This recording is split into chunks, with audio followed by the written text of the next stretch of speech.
खान साहब के मैं आपको बताना चाहूँगा, नंबर वन बात यह है कि जो वर्कर्स के ऊपर तशद्दुद किया जा रहा है जेलों के अंदर, तो खान साहब ने उसके ऊपर गहरी तशवीश का इज़हार किया है कि उनको थानों के अंदर भी टॉर्चर किया गया, उनको जेल के अंदर भी टॉर्चर किया गया।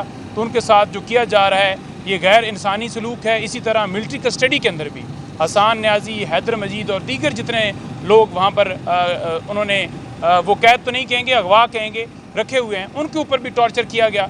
तो उस बारे में भी खान साहब बड़ा अहम तरीन मामला वो समझते हैं कि इसको हम उठाएंगे, हर जगह पर उठाएंगे। एक तो हम जो कॉन्स्टिट्यूशनल बेंच के सरबराह है उनको हम लेटर लिख रहे हैं और पूरी दुनिया में जहाँ जहाँ ह्यूमन राइट्स की तंजीमें हैं उन तमाम को लेटर लिख रहे हैं और सलमान अकरम राजा साहब उसको करेंगे, आगे फिर जुल्फी बुखारी साहब और तमाम उसके अंदर जो पार्टिसिपेट कर सकेंगे और पूरी दुनिया में ये हम बात को उठाएंगे।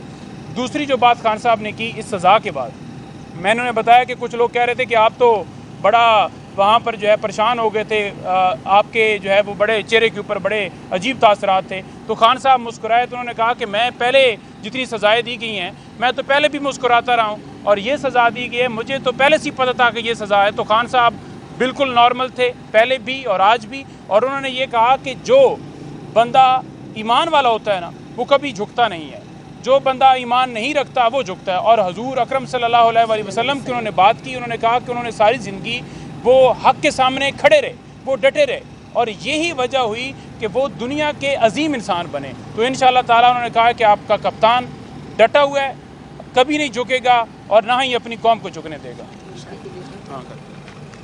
बिस्मिल्लाहिर्रहमानिर्रहीम।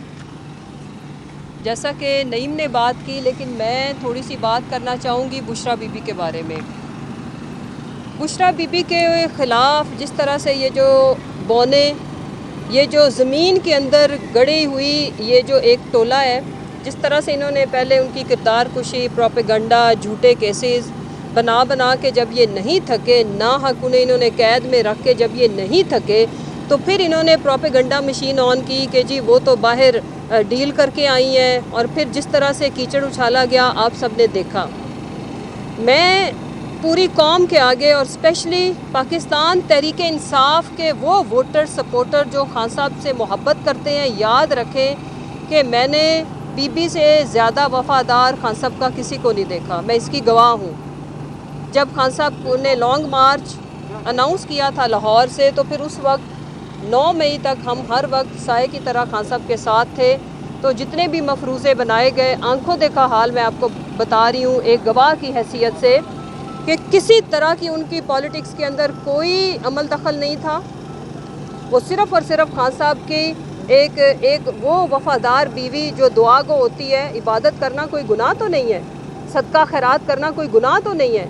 तो ये वो बदबख्त और बदकिस्मत लोग हैं जिन्होंने एक शरीयत के मुताबिक सदका को देने को भी इन्होंने जादू टोने से तशबीह दी, जिसमें सदक़े के बारे में मेरे नबी सल्लल्लाहु अलैहि वसल्लम की शरीयत के अंदर क्या हदायत है आप खुद देख लें। और फिर उन्होंने उनकी इबादत के ऊपर, अगर आप इबादत को जो बंदा भी जादू टोने का नाम देता है वो काफिर है, वो खुद कुफर कर रहा है, उसका खुद का ईमान कमज़ोर है। और फिर जब ये नहीं बन पड़ी तो इन्होंने जिस तरह से एक ऐसी यूनिवर्सिटी, ये छोटे लोग हैं, ये ज़मीन के अंदर धंसे हुए लोग हैं, और ये इनकी बड़ी बदकिस्मती है और ये बीबी की और खान साहब की खुशकिस्मती है कि वो अल्लाह के चुने हुए लोग हैं। अल्लाह के जो जितने भी चुने हुए लोग दुनिया में गुजरे हैं, जिनको अल्लाह ने इज़्ज़त, नामवरी सब कुछ बख्शा है, वो मुसीबतों से गुजरे हैं। और पूरी कौम की आज इज़्ज़त, पूरी कौम की आन शान, आज पहले खान साहब थे, आज बुशरा बीबी भी उसी तरह ही हैं। लोग उसी तरह उनसे इज़्ज़त और प्यार से पेश आ रहे हैं। मैं सिर्फ आखिर में इतना कहूँगी कि जितने भी प्रोपेगंडे किए गए, बुशरा बीबी वो हैं कि जो एक इशारे पे, और अगर खान साहब का इशारा ना भी हो तो जहाँ खान साहब के लिए उन्हें जान देनी पड़ी वो एक लम्हा नहीं लगाएंगी, वो अपनी जान की कुर्बानी देंगी। इसका तमाशा आपने 26 का जो मैसेकर था डी चौक के अंदर, उसमें आपने देखा। वो वफ़ादार हैं और वो ईमान वाली हैं, उन्होंने रहना है। जो खसलत अल्लाह ताला ने किसी इंसान के अंदर जो खूबी डाल दी, अल्लाह ने अगर किसी को चुन लिया तो उसने वही रहना है। बदबख्ती उनकी है जो उनके ऊपर, खान साहब के ऊपर कीचड़ उछाल रहे हैं, जो उनकी किरदार कुशी कर रहे हैं। इनफैक्ट उनके अपने किरदार बहुत छोटे हैं, उनके अपने पल्ले कुछ भी नहीं है। میں بشرا بی بی کو یہ بتانا چاہتی ہوں کہ آپ کو پوری قوم کی ماؤں بہنوں بیٹیوں، لیکن وہ جو حیا والی ہیں، جو عزت والیاں ہیں، جو اللہ نبی رسول کی شریعت کے مطابق اپنے خاوندوں کی لوئل وفادار قوم کی ساری بیٹیاں آپ کو سلام پیش کرتی ہیں.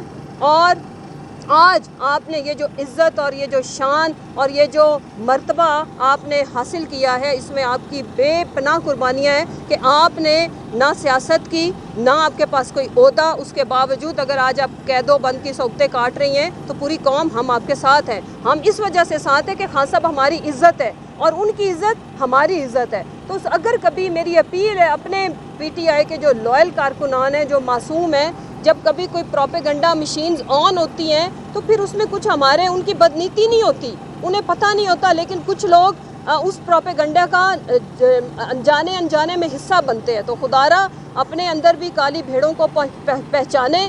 بی بی کے بارے میں کچھ کہنے کا مطلب ہے سیدھا آپ خان صاحب کو تکلیف پہنچا رہے ہیں، اور انہوں نے ثابت کیا ہے، اب کسی کا احسان نہیں ہے، انہوں نے ثابت کیا ہے کہ وہ عزت کے قابل ہیں. ان سے زیادہ خان صاحب کا وفادار کوئی نہیں ہے، اور ان کی پوری فیملی کو نشانہ بنایا جاتا ہے. مجھے بتائیں، جو تکلیف جو صحبتیں ان کی بہنیں سہ رہی ہیں، اور پارٹی میں بڑے بڑے عہدے لینے والے باشمول میرے ہم نے بھی سہی، لیکن اتنی نہیں سہی کہ وہ سیاست نہیں کرتا ان کا فیملی اور ان کا خاندان. لہٰذا خان صاحب کے ساتھ پوری قوم کھڑی ہے. اور یہ جو کل کسی کی جھوٹی فرمائش کے اوپر، خواہشوں کے اوپر کل ایک نوٹنکی ڈرامہ ٹک ٹاکس یہاں پہ بنانے کی کوشش کی گئی، مجھے پتہ ہے کہ دیکھو مریم، جب تم لوگوں کے خلاف فیصلے آئے جینون کرپشن بیس تھے، اور میں حلف اٹھاتی ہوں، ہم نے کبھی کسی کو نہیں کہا کسی کارکن کو کہ مٹھائی بانٹو. That was all natural reaction, وہ نیچرل خوشی تھی. تم نے اس کو بھی کل ڈرامے میں تم نے ڈیوٹیاں لگائیں کہ پلیز وہاں پہ جیل میں جاؤ، پہلے کبھی نہیں آئے. ہم پاناما میں ڈیلی بیسس پہ، میں لاہور سے چلتی تھی، ہم پاناما کی ہیئرنگ شوق سے سنتے تھے، تاکہ جب ہمارے بچوں کی تاریخ لکھی، جب ہمارے بچے تاریخ پڑھیں گے تو اس میں ہمارا نام آئے کہ جب اس ملک کے جو سب سے بڑے چور ڈاکوؤں کے بارے میں فیصلہ کن مرحلہ جاری تھا تو ہم اس کا حصہ تھے. وہ ہیئرنگ سننے ہم آتے تھے، ہمیں کبھی خان صاحب نے دعوت نہیں دی. لیکن آپ نے کل جو شودے پن کی، چھوٹے پن کی، جو ٹک ٹاکر ہونے کا ثبوت دیا ہے، آپ کو آفرین ہے. یہ والا جو آپ نے لائف سٹائل چنا ہے مریم، یہ تمہیں مبارک ہو. اور جو ہم نے چنا ہے، ہم وہ صحبتیں سہنے کے لیے ڈٹ کے کھڑے ہیں، تیار ہیں. اور کل جو جھوٹے طریقے سے، مجھے تو اتنی ہنسی آ رہی تھی، حیرت ہو رہی تھی کہ ہم ان کے چھوٹے چھوٹے کارکن ہیں، جب ہم نہیں ڈگمگائے تو خان صاحب کیا ڈگمگائیں گے. آپ نے کچھ پیڈ وہ جن کو آپ نے اپنے ذاتی ملازموں کے طور پر رکھا ہوا ہے، صحافیوں کو بھی شرم آتی ہے ان کو اپنے ساتھ ریلیٹ کرتے ہوئے، جن کو تم نے پی ٹی وی کو جو جاتی عمرہ کی جاگیر سمجھ کے وہاں پہ نوکریاں دی ہوئی ہیں، جو کل ڈرامے اور تماشے کر کے گئے، اور جنہوں نے لا الہ الا اللہ کے بارے میں سوال کیا، پہلے وہ اپنے گریبان میں جھانکے کہ ان کے ایمان کتنے مضبوط ہیں اور وہ ایمان کے کس درجے پہ کھڑے ہیں. انشاءاللہ ڈٹ کے مقابلہ کریں گے. اور آپ لوگوں کا مقابلہ کرنے کے لیے ہمیں تو کیسوں سے فرصت نہیں ہے، عوام کافی ہے. اور میں اب آپ کو ایک چیلنج دے کے جا رہی ہوں. پلیز، پنجاب میں آپ کی حکومت ہے، لبرٹی میں جاؤ، اور یہ جو کل تم نے ادھر پیڈ کانٹینٹ ایک چلایا ہے نا، کوئی نیچرل بھی تو کرو نا. کسی پبلک پلیس پہ جاؤ، کسی مارکیٹ میں جاؤ، اور سیکیورٹی کے بغیر جاؤ، یا اپنے لوگوں کو بھیجو. ہمیں یاد ہے جب آپ نے اللہ رکھا پیپسی کو بلا کے ایک شو کیا تھا، ایک نیچرل، پوری قوم کل سوگوار تھی، اور تم نے پوری قوم کے زخموں کے اوپر، جب القادر یونیورسٹی کا فیصلہ آیا، وکٹمائزیشن کی تاریخ رقم کی گئی، اس میں جب تم لوگوں نے یہاں پہ بندر ناچ ناچا ہے تو اپنے منہ کے اوپر سیاہی ملی ہے. اور یہ سیاہی انشاءاللہ میں PMLN کے جوکرز کو کہتی ہوں کہ ملنا تمہاری قسمت میں ہے، کیونکہ تمہاری لیڈر اب مریم ہے.